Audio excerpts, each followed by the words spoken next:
Hello, and welcome back to this now monthly episode of Simplicity Parenting. This week, we're going to be exploring saying sorry versus doing sorry.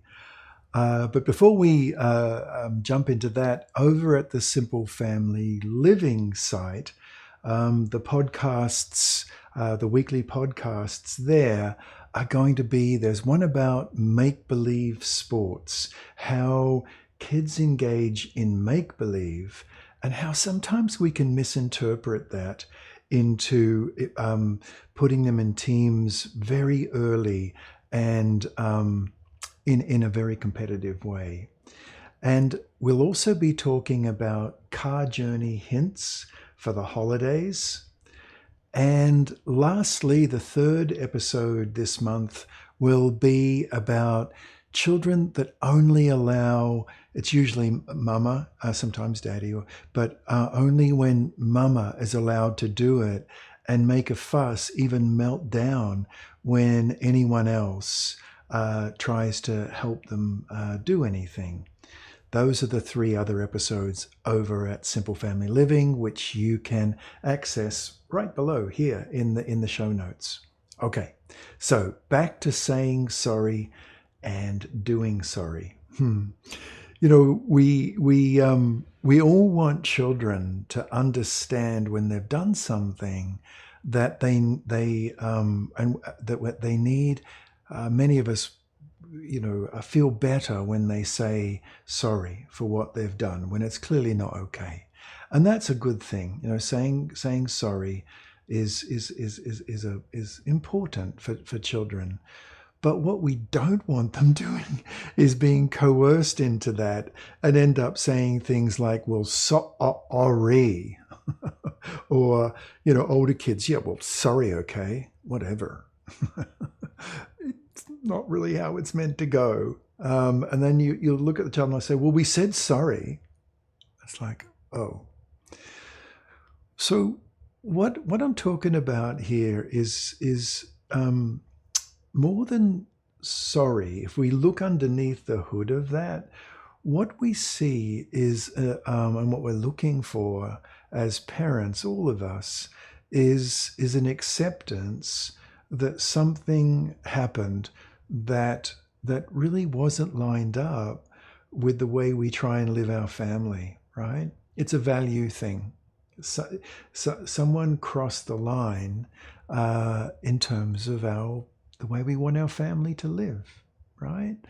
And so there's a piece of that is acceptance that something crossed the line. And there, by the way, there's an episode on that crossing the line in the other earlier episodes.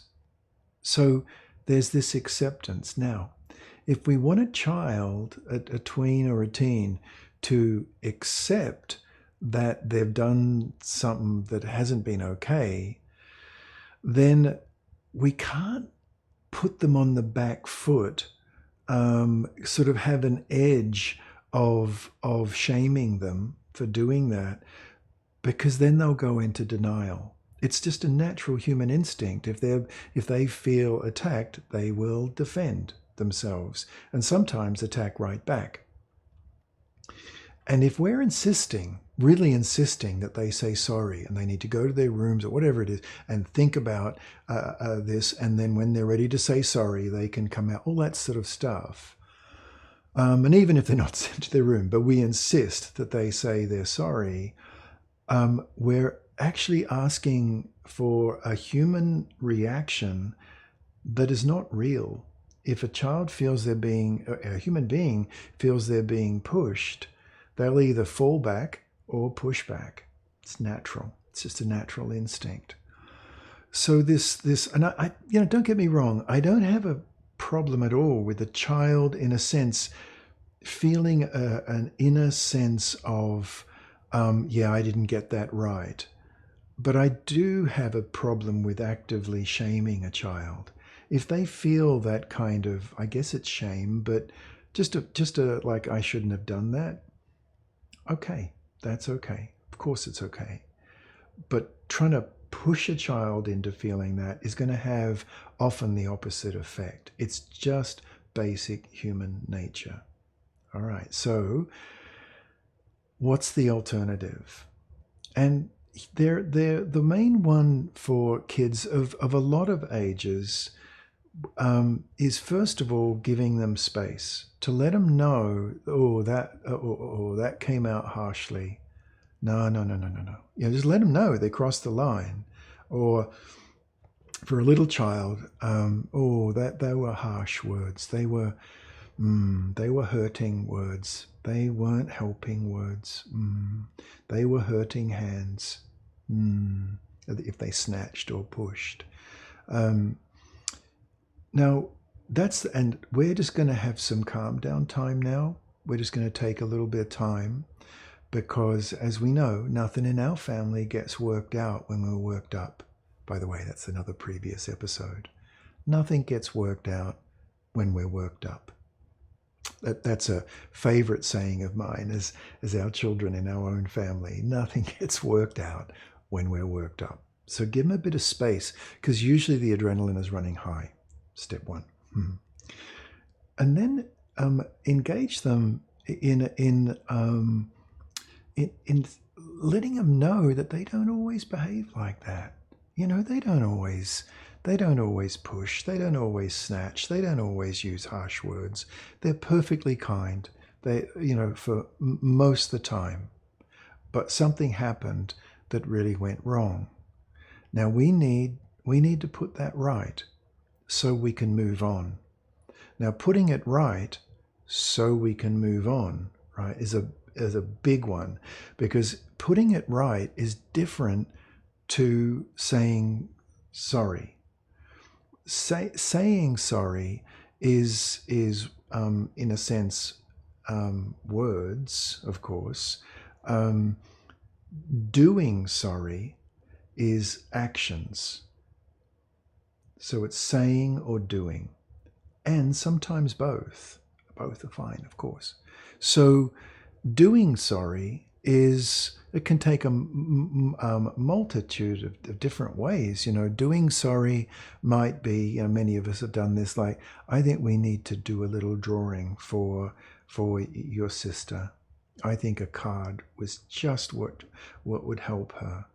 But it could be, I've heard children say things like, well, okay, he can play with grandpa's baseball mitt. He can, for like all day, and the mitt is a very treasured, treasured little item of that child, of the bigger brother, and he's going to let the little brother play with it. But he might say, but he just can't go into my room and just take it. He has to ask, because that did happen, and that's reasonable. So, okay. So let's make sure that happens. Let's make sure. I don't think he thought that it was in your room. It was actually in the hallway, love. But I get it. He needs to ask you first. But, okay, well, he can play with it all day, but he's got to put it back. That's a doing sorry. A doing sorry might be, 9, 10-year-olds who are building forts, and something went wrong, and there was a child raided another child's, a brother or sister's fort, and took some stuff, and there was a big to-do about it, a big problem with it. And so the sorry might be, well, that old door that I've got, he can have that door for today. He's not given up easily, but he can use the door. So that's a doing sorry. So one is a saying sorry is, of course, that's through words. A feeling sorry, like really you can see a child does feel sorry, and then there's a doing sorry. So really there's a head, heart, and hands of sorries, because another sorry might be that the child, give them a bit of space and they're genuinely upset and they don't have to say or do much at all. That's a feeling sorry. And you can say, come on, love, come on over here. And you bring both the kids over or whoever it is. And the child who had suffered under the brother or sister or sibling's hands can clearly see that the perpetrator of the behavior is upset and has taken, therefore not denying, has taken into account what they did. That's a feeling sorry. And then there's the doing sorry. So those are the three sorries. Saying sorry, perfectly fine. Feeling sorry, it's all good. And doing sorry, that's great too. And any combination of those. But just the saying sorry, I don't think needs to be insisted upon, or one forgets about the other two sorries. Okay, so I hope that's helpful. Don't forget, over at the Simple Family Living site, 3 other episodes are waiting there. If you want to access those, you can do just that. Okay, bye-bye for now.